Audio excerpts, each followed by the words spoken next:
मुस्कुराने लगे सूत जी महाराज। अरे भैया, ये गोविंद की कथा ही ऐसी है कि जो ही प्रसंग को पकड़ लो तो वो चलती ही चली जाए, चलती ही चली जाए। इसलिए आप जरा सावधान होकर के सुनो। हाँ, उस बालक की रक्षा करके जब भगवान गए, समय आया साकुशल उस बालक का जन्म भया, तो ब्राह्मणों ने उसका जात कर्म संस्कार किया। नाम रखते हैं विष्णुरात। इसका अर्थ होता है विष्णु न रतः दत्तः, जिसका भगवान विष्णु आकर के रक्षा किए हो वो है विष्णुरात। परंतु जब ये बालक ने जन्म लिया तो ये चारों तरफ टुकुर टुकुर देख रहा था, इसीलिए इनका नाम पड़ गया परीक्षित। परितः इच्छति, अपनी इच्छा अनुसार चारों तरफ देख रहे थे। बोले परीक्षित जी महाराज की जय। समय आया, धीरे धीरे विदुर जी महाराज तीर्थ यात्रा करते हुए पांडवों ने से आकर के मिले। पांडवों ने भारी सत्कार किया, सम्मान किया। रात्रि के समय एकांत में धृतराष्ट्र से मिलने विदुर जी आए।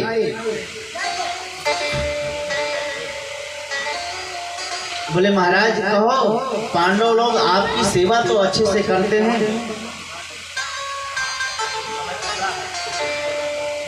पांडव आपकी सेवा कैसे करते हैं? अरे महाराज, जब सेवा की बातें करी तो धृतराष्ट्र ने प्रशंसा की पुल्हें बांधने लगे। अरे महाराज पूछो मत।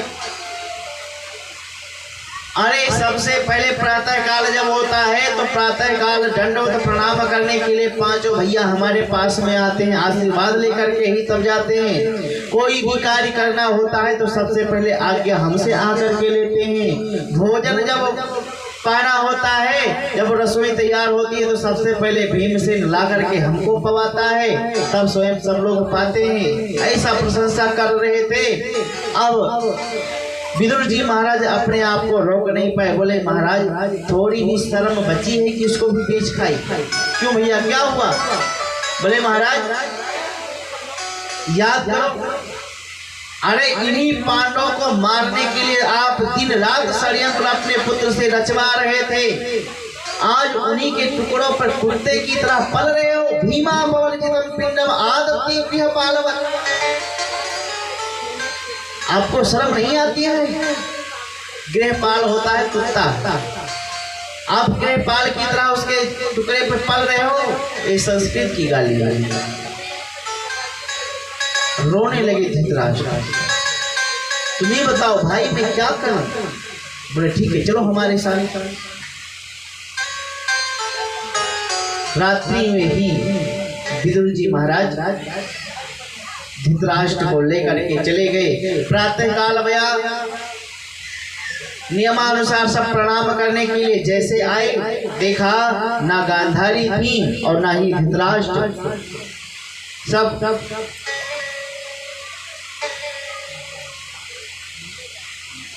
सिर खाली था। धीरे धीरे अपशकुन होने लगा। भीमसेन से क्या देख रहे हैं ये कि उच्छल तारा का उदय हो रहा है। गाय को बछिया का दूध पीते हुए देखा, अनिष्ट का संकेत है। मंदिरों में दर्शन करने में जब जाता हूँ तो देव प्रतिमाएं रोती हुई नजर आती हैं। अरे 7 महीना हो गया, अर्जुन गोविंद के साथ में गया तो अभी तक आया क्यों नहीं? गता सप्ताधुना मासा भीमसेन तवानुज नायाति कस्य वाहेतो नाहं वेद दमंजसा। 7 महीने तक अर्जुन अभी तक लौट करके क्यों आया नहीं? अगर आया ही नहीं तो नहीं आता तो कुछ संदेश भिजवा देता, मैं यहाँ पे सकुशल हूँ। चर्चा कर ही रहे थे कि अचानक अर्जुन सामने से आते हुए दिखाई पड़े। दौड़ करके गए और निकट में देखा तो अर्जुन के मुख कांति कमल एकदम से मलिन दिखाई पड़ी।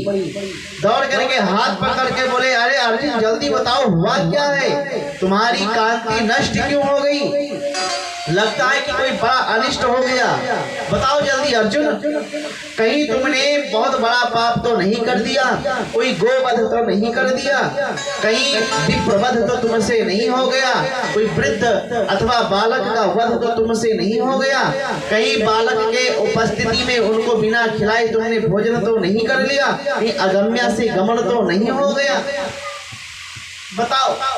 विविध प्रकार से प्रश्न करने लगे। अर्जुन के हाथ से गांडीव छूट गया, रो करके चरणों में गिर पड़ गए और बोले, भैया वंचितो हम महाराज हरिणा बंधुरूपिणा येन मे पहितम तेजो देव विस्मा।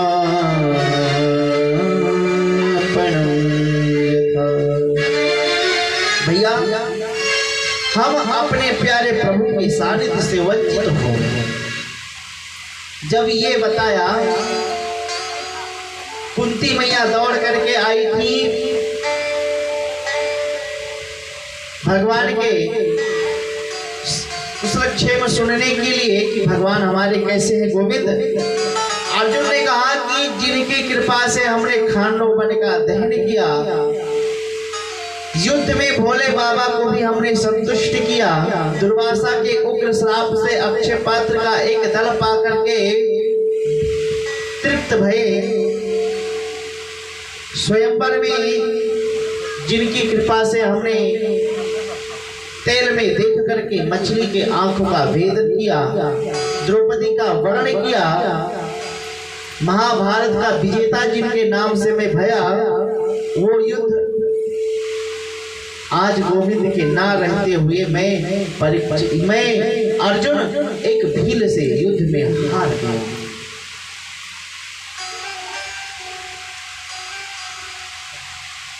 पूरा वृतांत बताया कि प्रभु का भी परम पद हो गया, प्रभु अपने धाम को चले गए हैं। सांब, अनिरुद्ध, प्रद्युम्न इत्यादि थे, ये सब आपस में लड़ लड़ करके समाप्त हो गए हैं। द्वारिकापुरी ढह गई है। ये सुन करके कुंती माँ ने जब सुना कि भगवान भी अपने परम धाम को चले गए, तुरंत भगवान के चरणों में समाधि को लगाया और अपने शरीर से इस जीवात्मा को निकाल करके प्रभु के चरणों में समर्पित कर दिया। बोले भक्त भगवान की जय हो। दो महापुरुष ऐसे हुए हैं कि जिन्होंने भगवान के विरह को एक क्षण भी नहीं सहन किया। कौन कौन? एक तो महाराज दशरथ, जब सुमंत के द्वारा उनको पता चला कि प्रभु वन में चले गए, वापस नहीं आए, तो दशरथ जी महाराज राम के वियोग में अपने प्राण को त्याग दिए। राम राम कही राम कही, राम राम कही राम, तन पर हरो विसार हो, राम गयो सुर भाव। 6 बार उन्होंने राम राम कहा था। क्यों? क्योंकि राम को उस दिन 6 दिन हो गए थे उस दिन से गए हुए, इसलिए एक एक दिन राम का नाम लेकर के और 6 बार राम नाम का लेकर के आज थे। और दशरथ जी महाराज सुरधाम को चले गए थे। उसी प्रकार आज कुंती मैया ने भगवान के चरणों में अपना ध्यान लगा करके अपने शरीर को शांत किया। सत्ता का भार सौंप करके पांडव भी स्वर्गारोहण करने लगे। स्वर्गारोहण करते करते स्वर्ग को प्राप्ति भई। इधर परीक्षित ने छोटी कम ही समय में राज का भार पा करके सोचा कि चल करके प्रजा का भी रुख देखूं कि प्रजा कैसी है। तो जहां पे जाते थे तहां पर अपने पूर्वजों की प्रशंसा को सुनने को पाते थे। परंतु एक जगह पर उन्होंने एक अटपटा दृश्य देखा कि गाय और बछड़े आंसू बहा रहे हैं, रोते जा रहे हैं। एक निर्दयी दुष्ट उनके पीछे पड़ा हुआ है। दोनों अपने दुख सुख की बातें करते एक दूसरे को सुना रहे। बछड़ा कहता है, माँ शायद आप इसलिए रो रही हैं कि हमारे 3 चरण नहीं हैं।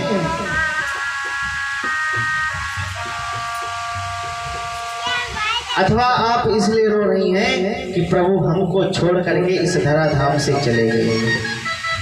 इन दोनों का जो संवाद था ये सुन करके परीक्षित को बहुत क्रोध आया, नेत्र अंगारे बरसाने लगी। मुझ परीक्षित के राज्य में गौ माता पर इतना बड़ा अत्याचार। अरे जिन गायों के लिए हमारे गोविंद का गोपाल नाम पड़ा, गोविंद नाम पड़ा, उन गोविंद के जाते हुए हमारे गौ माताओं पे इतना बड़ा अत्याचार। तुरंत तलवार निकाल करके दौड़ पड़े। अरे गौ माता, अरे गोविंद चले गए तो क्या हुआ, ये अभी परीक्षित जीवित है। दौड़ करके परीक्षित जैसे मारने के लिए चले। मारो धीरम भद्रम देखला नाम महिषास्तरी। कुत्त हुई महाराज परीक्षित जैसे आगे बढ़े, ए दुष्ट कहाँ है। दौड़ करके वो आया और चरणों में दंडोत प्रणाम करने लगा। तो क्षत्रियों का धर्म होता है कि दीनवत शरणंगतः, जो दीनहीन होकर के शरण में आ जाए उसकी रक्षा करना होता है। क्षत्रियों का धर्म यही कहता है। त्राहि माम करके शरण में गिरा।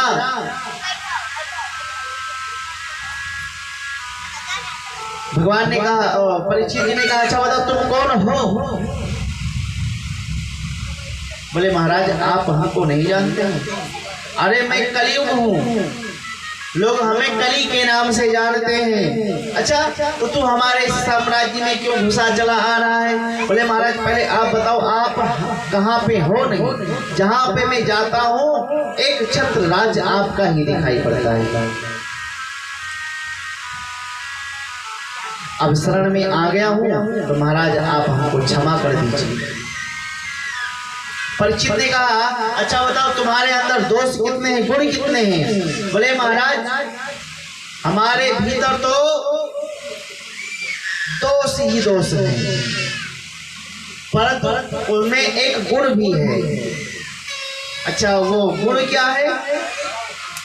उन्होंने कहा, यत् फलम नास्ति तपसा न योगिन समाधिना तत्फलम लभते सम्यक् कलव के सब कीर्तना। हमारे भीतर अवगुण ही अवगुण है, परंतु एक ही गुण है। क्या बोले, इस जैसे अनेक युगों में लाखों वर्ष तक तपस्या करने के बाद भी कहीं भगवान का एक छटा दिखाई पड़ता था, वही इस कलयुग में सिर्फ भगवान के कलव केशव कीर्तना, भगवान की कीर्तन मात्र से जीव का परम कल्याण हो जाएगा। यही गुण है महाराज। कलयुग केवल हरि गुण गाहा, कलयुग केवल हरि गुण गाहा, पावत नर पावई भव थाहा, गावत नर पावई भव थाहा, कलयुग केवल नाम आधारा, कलयुग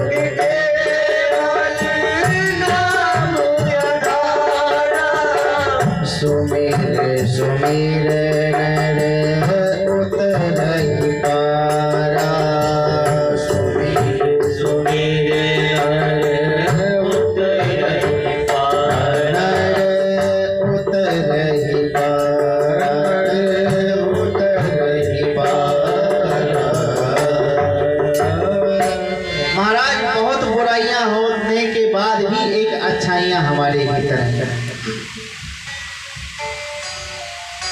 परीक्षित ने कहा भाई गुण तो तुम्हारा बहुत अच्छा लगा, तो जाओ हमने आपको 4 स्थान दे दिया।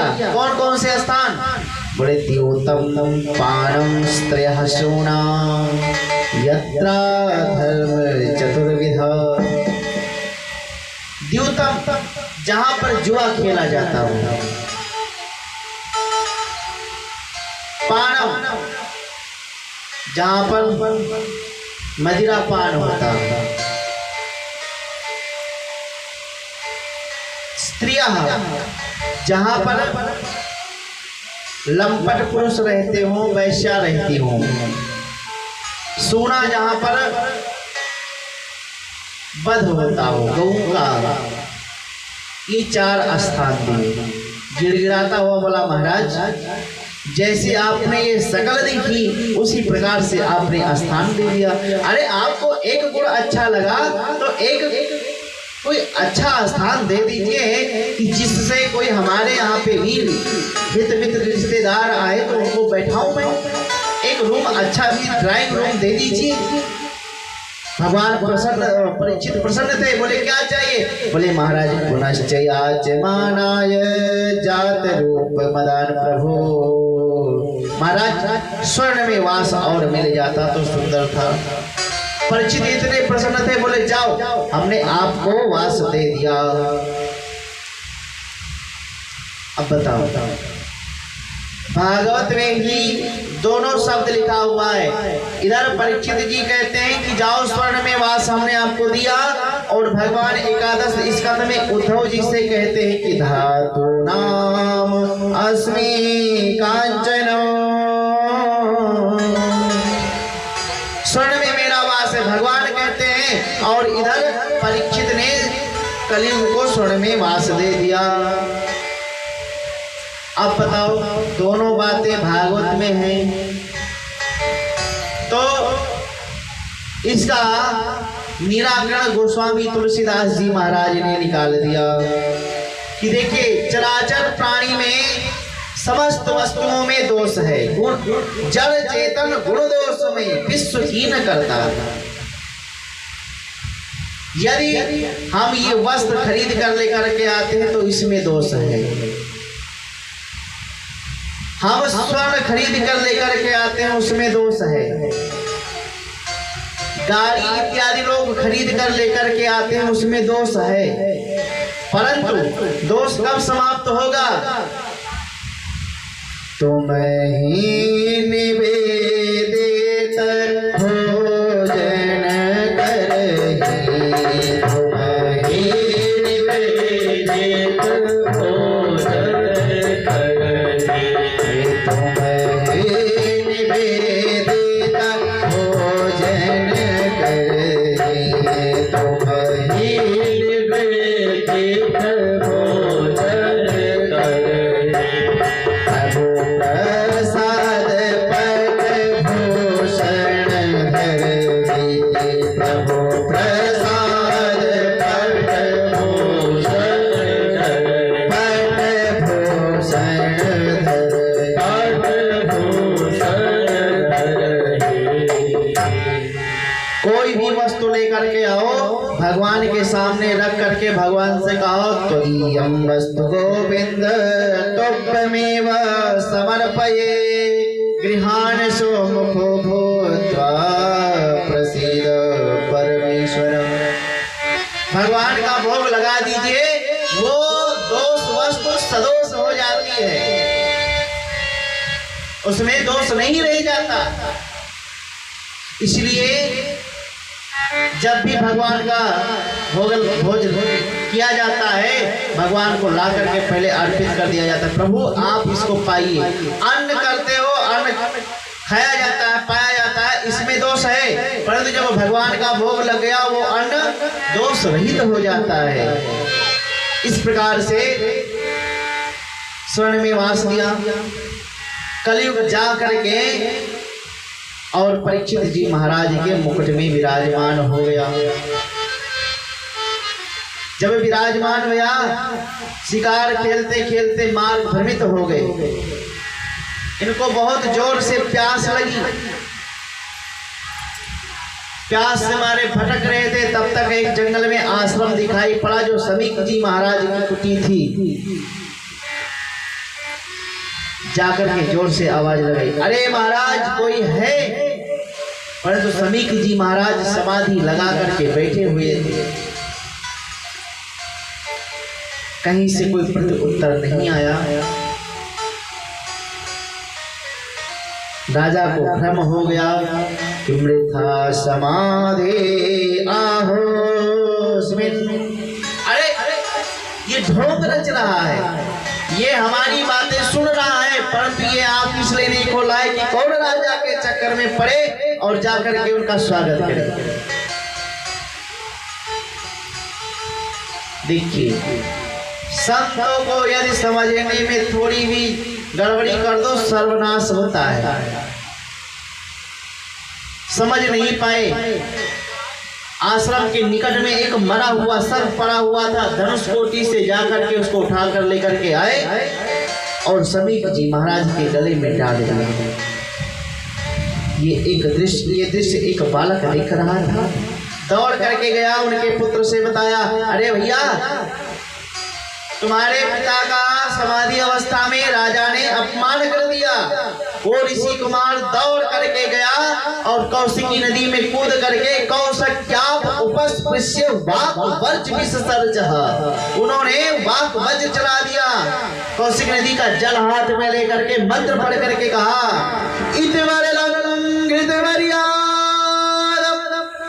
तक्षकः सप्त में हरि दक्षस्मति कुलांगार नोदितो में तदद्रुहम्। एक कुलांगार परीक्षित, तुमने अपने पूर्वजों का ध्यान न रखते हुए इतना अभिमान हो गया तुम पर, तुमको अपने भीतर की तुम एक ऋषि को नहीं पहचान पाए। हमारे पिता का अपमान कर दिया समाधि अवस्था में। जाओ, आज के 7वें दिन यही सर्प तुमको तक्षक के रूप में बन करके दंश करेगा और तुम्हारी मृत्यु हो जाएगी। भयानक श्राप दे करके वापस जब आया, पिताजी के सामने मुक्त कंठो रोदः, मुक्त कंठ से रोने लगा। समीक जी महाराज की आंखें खुली। अरे बेटा, क्यों रो रहा है तू? देखा कि गले में मरा सर्प पड़ा है, सर्प को उतार कर फेंका। वो तो रोक बता नहीं पा रहा था। बालक जो साथ में गए थे उन्होंने कहा, महाराज, इन्होंने परीक्षित को श्राप दे दिया। अरे बेटा, तुमने राजा चक्रवर्ती को श्राप दे दिया? अरे तुमको पता है कि आज के बाद में इस भारत को कोई ऐसा शासक नहीं मिलेगा जो प्रजा की रक्षा करे। जो भी इस राज्य का मालिक बनेगा वो दिन रात प्रजा को लूटने में लगे रहेंगे। सबका दोष तुम पे आएगा बेटा। अब तो होना था तो हो गया, क्योंकि ब्रह्म वाक्य है। तुरंत अपने कुछ शिष्यों को भेज करके परीक्षित जी को अवगत कराया कि आज के 7वें दिन आपकी मृत्यु हो जाएगी। और इधर जब परीक्षित जी महाराज पहुंचे, जैसे मुकुट को उतारा, घोर इनको आश्चर्य और पश्चाताप होने लगा। अहो मया नीचमवार वक्रदत् निरागसे ब्रह्मणि गूढ़ तेजस। अरे राम, ये हमने क्या कर दिया? एक संत का अपमान कर दिया समाधि अवस्था में। तब तक कुछ संत शिष्य आए, बोले महाराज, आज के 7वें दिन आपको श्राप लग गया है, आपका प्राणांत हो जाएगा। तो महाराज जी ने हमको बताया है, इसलिए हमने आपको आकर के सूचित कर दिया। सारा राज्य पाठ छोड़ करके परीक्षित आकर के गंगा के तट पे विद्यमान हो गए। जैसे सबको पता चला कि हमारे सम्राट परीक्षित को श्राप लग गया, 7वें दिन में उनकी मृत्यु हो जाएगी, तो जितने ऋषि मुनि थे सब दौड़े हुए आए। अत्रि वशिष्ठ मनद शरदवान अरिष्ट नेमि भगवंगिराश्च पराशरोगादिसुतोऽथ रामा उतथ्यरा इंद्र प्रमवेदबाहो। अत्रि है, वशिष्ठ है, पराशर है, ऋषि है, परशुराम है, विश्वामित्र है, जमदग्नि है, इत्यादि इत्यादि बड़े बड़े शब्द सब आए और सबको प्रणाम करके परीक्षित जी ने कहा, महाराज नियमानो किम कर्तव्यम। महाराज बताइए जो मरने वाला प्राणी है उसको क्या करना चाहिए। कोई संत कहता है कि गीता का पाठ कराओ, शायद इससे आपकी पाप कम हो जाए और आपका श्राप कम हो जाए, शायद। कोई कहता है उपनिषद का पाठ कराओ, कोई कहता है कि अनुष्ठान करा लो, कोई कहता है महामृत्युंजय का जप कराओ, परंतु शायद लेकिन लग जाता है। कोई समुचित उत्तर देने वाला नहीं था। चर्चा हो ही रही थी कि तब तक तत्रा भवद भगवान व्यास पुत्रो तत्रा भवद भगवान व्यास पुत्रो तत्रा भवद भगवान व्यास पुत्रो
ऋषि मुनियों के बीच में साक्षात भगवान प्रकट हो गए। कौन से भगवान?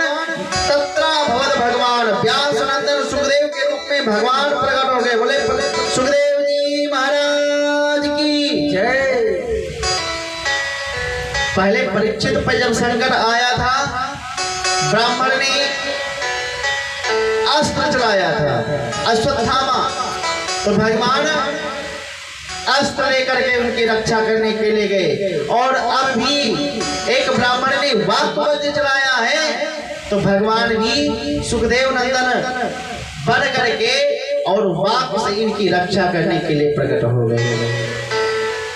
निजलाभ तुष्टा निजानंदाभ्याम श्री राधा कृष्णाभ्याम तयोलाभस्तेषां संतुष्टः। ये सब में क्या देखते हैं? हम में, आप में, बगल में जितने खंबे में, सब में क्या देखते हैं? सिया राम मैं सब जग जानी, सिया राम मैं सब जग जानी, सिया राम मैं सब जग जानी, सिया सब जग जानी, सिया राम मैं सब जग जानी, सिया राम मैं सब जग जानी, करहु प्रणाम जुग जुग पानी, करहु प्रणाम जुग जुग पानी, करहु प्रणाम जुग जुग पानी, करहु प्रणाम जुग जुग पानी, सिया राम मैं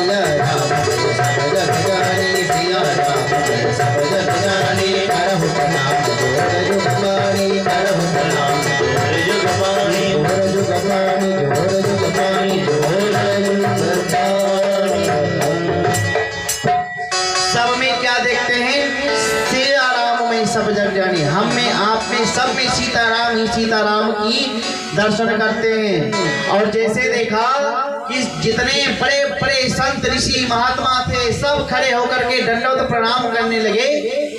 तो परीक्षित जी ने सोचा, अरे नन्हा सा बालक है, इसको सब प्रणाम करते हैं, कोई महान विभूति है। तो तुरंत खड़े होकर के दंडवत प्रणाम करने लगे। सा विष्णु रातोथ आगताय तस्मै सपर्याम शिरसा जहार ततो निवृत्ता व्यबुधस्त्योर्भगा महासनेशोपविवेश पूजित शोक पूजित। सुखदेव जी महाराज कितने हैं, कितने बड़े हैं? तब द्वै अष्ट षोडश सुकुमार। इनकी आयु जो है 16 वर्ष की है, परंतु देखने में 8 वर्ष के लग रहे हैं। तब द्वै अष्ट षोडश, 8 दूनी 16। प्रलम्बम विवाहम, उनके भुजा विशाल है, घुंघराले बाल है, दिव्य कांति चमक रही है। प्रणाम किया और हाथ जैसे बैठे हाथ जोड़ करके कहा, महाराज मारम किम कर्तव्य, मरने हुए प्राणी को क्या करना चाहिए? अरे यही प्रश्न क्यों किया? देखो ये सार्वभौम प्रश्न है। यदि सुखदेव जी से कहते, महाराज मैं 7 दिन में मरने वाला हूँ, बताओ मेरा उपाय कैसे होगा, मैं कैसे बच सकता हूँ, तो शायद ये व्यक्तिगत प्रश्न होता। पर इन्होंने कहा कि महाराज मरने वाले प्राणियों को क्या करना चाहिए? तो मरने वाला हम ही अकेले थोड़ी ना है, आप भी हैं, सब लोग हैं, सबको मरना है। इसलिए कहा प्रियम आरम किम कर्तव्य, मरने वाले प्राणियों की क्या कर्म करना चाहिए। ये शब्द को सुन करके बड़े प्रसन्न हो गए। और यहीं पर प्रथम स्कंद विश्राम होता है, द्वितीय स्कंद प्रारंभ होता है। वरियाणे स्ते प्रश्न क्रतो लोक हितो नप आत्मनः सम्मतः पुंसा श्रोतव्यादिषु यः परः। वरिया वकार शब्द निकला। वकार ब्रह्म बीजाक्षर मंत्र है। ये शब्द जो है ये वकार शब्द है। जैसे जिस प्राणी के भीतर जो भरा होगा वही बोलेगा। आप मूली खा करके आए होंगे तो आपकी जो उबाल डब्बा रहेंगी वो पहले ही बता देंगे कि आप क्या खा करके आए। इसलिए इनके भीतर तो ब्रह्मानंद भरा पड़ा, इसलिए वकार शब्द निकला।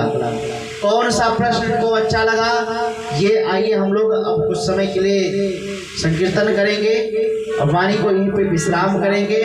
और कल की कथा में भगवान बुद्ध भगवान भोलेनाथ